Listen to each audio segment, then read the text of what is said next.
I'm honored to be here. By law, I am required to say that my religion is metaphysics. Metaphysics is the study of the nature of reality. And I think we're all doing that. And I was fortunate to find a group through which to be ordained. So it's part of the life's work.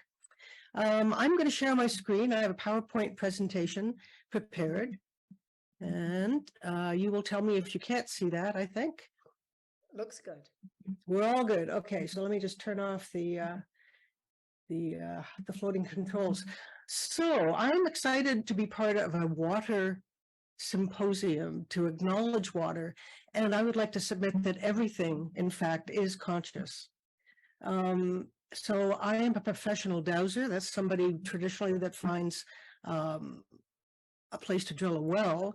I was gifted with the name Carrier of the Sacred Water, Water Woman, by my colleague White Eagle, who is a Canadian. I'm in Canada, by the way, in Eastern Time Zone, and we respect the Native tradition here very much. So I'm honored to carry the name Carrier of the Sacred Water, Water Woman. So I've studied in the northern British Columbia Wet'suwet'en tradition, and with His Holiness in the Celtic tradition, Kabbalistic tradition. And all of this just carries through into the metaphysics of things.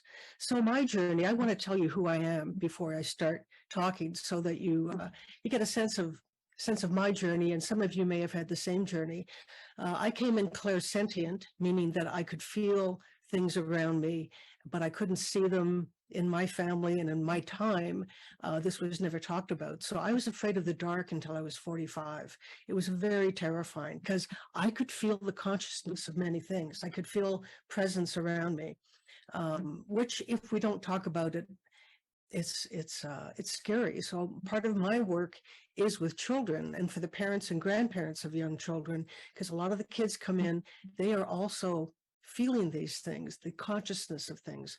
Also at the end of life, you may have experienced this in your own family or with relatives. Your loved one may see their beloved at the end of the bed or in the corner of the room. And I suggest, rather than saying, oh, there's nobody there, oh, well, how is Uncle Bob? And treat everything, all these experiences, as if they are real. And that is how we learn things. But